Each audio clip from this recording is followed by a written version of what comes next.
Team leader is fully trained, which would be us, the main people that already win souls. And they have all of these tools. They have a stat card. Like you said, a soul goal. You set a goal for that day. I want 10 souls. I want 20. I want 30, whatever it is.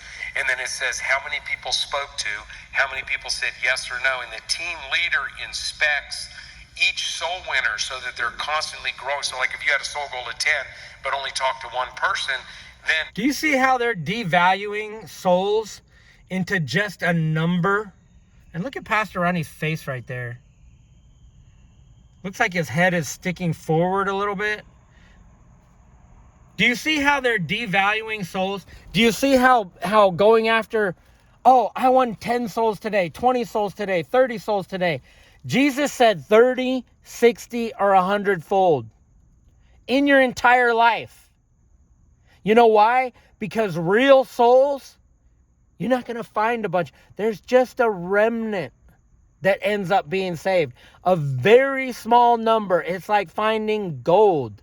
To go out there and think that you just won 30 souls to the Lord, I'm sorry, but the Bible says many are called, few are chosen, many will be on the broad path, and wide is the way that leads to destruction, and many find that path.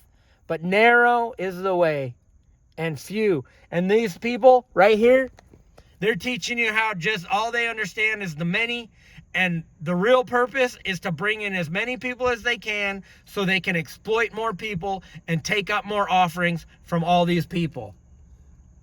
Where was your fishing hole? Were there people there? Were they too shy? Whatever. So a team leader works with the group of 5 to 10 people to teach them how to win souls. And once somebody gets about 20, 30, 40 souls, they become a team leader. They become a team leader, and they start teaching other people. So that's how 20, 30, 40 so souls. Each fishing hole folder has a backup fishing hole.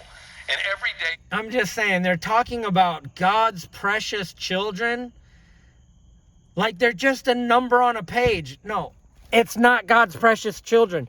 You guys are missing it big time.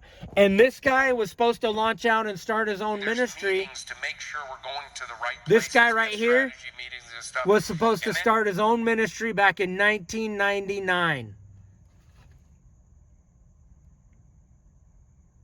So everything he's done since the Lord told him to go, ever since the Lord told you to go, Eric, you get no credit for anything. It's all wood, hay, and stubble. It's a big bundle of weeds. And if somebody really did get saved, if somebody really got saved, it's credited to Paul, because you guys quote Romans. And most of the people that you call souls, that you say you won, are actually people who are already Christians walking down the street, and somebody comes up to them, reads them the script, and they say the prayer. Carefully crafted words in that script. And I don't really have a problem with that part. And well, I don't have a problem with them going out and sharing the gospel with everybody. What I have a problem with them doing is devaluing souls to numbers.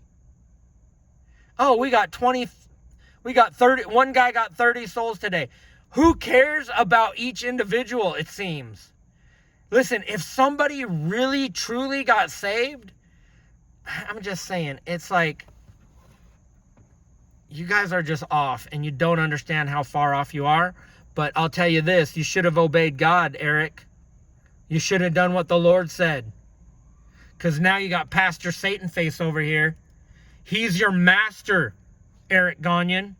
This is your master right here. The Bible says, worship the Lord your God and serve him only. But you have served Pastor Rodney and served him only. So no wonder you got a Satan face. So if we see 3 teams that got low souls, then we realize they're fishing in the wrong place. Absolutely. So then we move them to where there's a fishing hole. Right. Are you kidding me? Leaders are always looking like it always works like this. We have WhatsApp chats or Signal chats. So they don't care about about that one person who really needs Jesus. They just want a big number so that when they get up behind the pulpit, they can say, we won. 10,000 souls this week. And then when you give, remember, you're giving and you're sowing towards the gospel, towards us winning souls. And they take up the money. I'm telling you, they've just turned the people they're exploiting the people for money, just like 2 Peter says. 2 Peter chapter 2. That we communicate with everybody. And then we'll be cruising along, and all of a sudden you'll get a chat. There's 500 people here. We don't know what's going on, and then everybody diverts and goes there. So it's really a really cool system. And then at night, of course, the SWAT teams. We have people that go out soul winning, all the time. But then the SWAT teams, the soul winning attack teams, those are special forces. Green Beret, Navy SEAL. Those are people that we totally trust. No, and we dude. send into some difficult situations. And they know how to get out of them. They know how to get out. They know how to get in them. And they know how to get out of them. And they're working for Satan face here. By the grace of God. You want to see Satan Pastor Rodney face? said one of the main things is really This guy praying can bear no because, good fruit. we're in some tough The Bible situations. says In no good tree Chicago, can bear we had bad to fruit. adapt No bad to- tree can instead bear of, good like fruit. the Bible The fact that he has a Satan face is proof he's not good fruit. And this is one of his disciples that this is how Satan drew 1/3 of innumerable and drew him down and cast him down. And he's one of the 1/3 of innumerable that's been cast down. Same with Timothy Eusta. That poor guy is so bound by idols and financial burden. There's 2x2. It was 4x4, 6x6. No girls. And the problem is you guys don't have a revelation of it because you're handed over to a powerful delusion. Because God rejected you a long time ago because you never obeyed him. You disobeyed him in everything. Pastor Rodney. This guy persecuted the prophets out of his church. And now he has a Satan face. When his daughter died, it was God's wrath on him. And then he went and made a vow. And you know what the Bible says about anybody who makes a vow?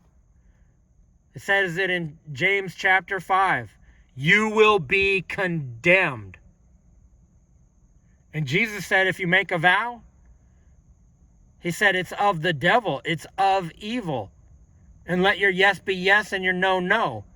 There's no need to make a vow to God. You guys have no idea.